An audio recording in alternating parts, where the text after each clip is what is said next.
Pernah nggak sih lihat lembaran musik terus rasanya kayak lagi mecahin kode rahasia? Tenang, kamu nggak sendirian kok. Sebentar lagi kita bakal bongkar bareng-bareng kode itu, dan kamu bakal kaget betapa sederhananya bahasa musik itu. Yuk, kita mulai. Iya, saya tahu. Pas pertama kali lihat semua garis sama simbol ini emang kelihatan ribet banget ya. Tapi percaya deh, di baliknya itu ada sistem yang logis banget. Ini tuh bahasa musik. Dan hari ini kita bakal belajar alfabetnya. Intinya tuh, semua musik yang kelihatannya rumit itu cuma dibangun dari dua ide super simple ini. Note, itu kasih tahu kapan kita harus mainin nada dan berapa lama. Nah, tanda istirahat itu kebalikannya, ngasih tahu kapan kita harus diam. Jadi cuma soal suara dan diam. Udah, itu aja intinya. Oke, sekarang kita fokus ke bagian suaranya dulu ya. Biar gampang ngerti berapa lama setiap not harus dimainin, kita bakal pakai analogi yang mungkin nggak kepikiran sama sekali, tapi efektif banget, pizza. Oke, bayangin ya, satu pizza utuh itu nilainya 4 ketukan. Ini yang kita sebut not penuh. Nah, sekarang kalau pizza itu kita potong jadi 2, kita dapat 2 not setengah, masing-masing nilainya jadi 2 ketukan. Masuk akal kan? Potong lagi jadi 4, kita dapat 4 not seperempat, masing-masing 1 ketukan. Nah, ini nih, denyut nadi yang paling sering kita dengar di musik. Terus kalau kita bagi lagi jadi 8, jadilah 8 not seperdelapan, masing-masing cuma setengah ketukan. Lihat kan polanya? Tiap kali kita bagi pizzanya, durasi notnya juga ikut kebagi. Simple banget. Oke, dasarnya udah dapet nih. Sekarang kita tambahin satu trik kecil tapi ampuh banget. Sebuah titik sederhana di sebelah not. Aturannya sendiri simple banget, tapi dampaknya bisa besar loh. Jadi, kalau ada titik di sebelah not, artinya kamu harus menahan not itu selama nilai aslinya ditambah setengah dari nilai aslinya. Biar lebih jelas, kita lihat contohnya. Jadi gini cara kerjanya, kita ambil not setengah yang nilainya 2 ketukan. Kalau kita tambahin titik, kita tambah setengah dari 2, yaitu 1. Jadi totalnya jadi 3 ketukan. Gimana kalau not seperempat yang 1 ketukan? Titiknya nambahin setengah ketukan, jadi totalnya 1,5 ketukan.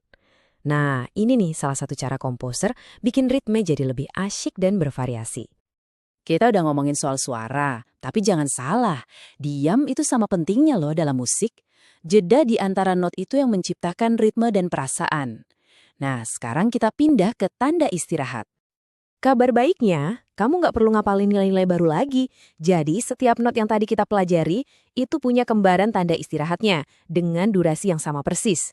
Not penuh punya tanda istirahat penuh untuk 4 ketukan diam. Not setengah punya tanda istirahat setengah untuk 2 ketukan, dan begitu seterusnya. Nah, dari semua tanda istirahat, ada 2 nih yang sering banget bikin pemula pusing, karena bentuknya mirip banget. Yaitu tanda istirahat penuh dan setengah. Yuk kita bedah bedanya, biar kamu nggak bakal lupa lagi. Pertama, tanda istirahat penuh. Lihat deh bentuknya, kayak balok yang tergantung di bawah garis paranada. Anggap aja ini kayak mangkok. Karena mangkok itu berat, dia menampung keheningan paling lama, 4 ketukan penuh. Terus, tanda istirahat setengah. Nah, yang ini kebalikannya. Dia kayak duduk di atas garis. Anggap aja ini topi. Topi kan lebih ringan dari mangkuk, ya kan? Makanya nilainya lebih kecil, cuma 2 ketukan. Jadi gampang ingatnya. Mangkuk berat buat 4 ketukan, topi ringan buat 2 ketukan. Beres. Tanda istirahat yang lain sih visualnya lebih gampang dibedain. Yang seperempat kelihatannya kayak sambaran petir yang agak keriting, itu buat 1 ketukan diam. Kalau yang seperdelapan ada 1 bendera atau ekornya, itu buat setengah ketukan.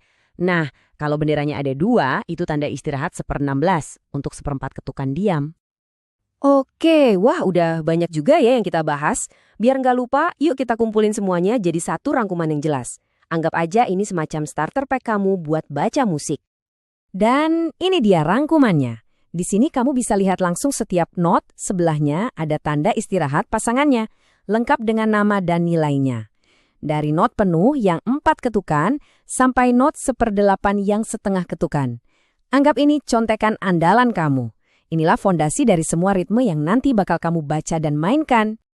Nah, itu dia. Kamu baru aja belajar elemen paling dasar dari bahasa musik. Simbol-simbol yang tadi mungkin kelihatan kayak kode rahasia, sekarang jadi punya arti.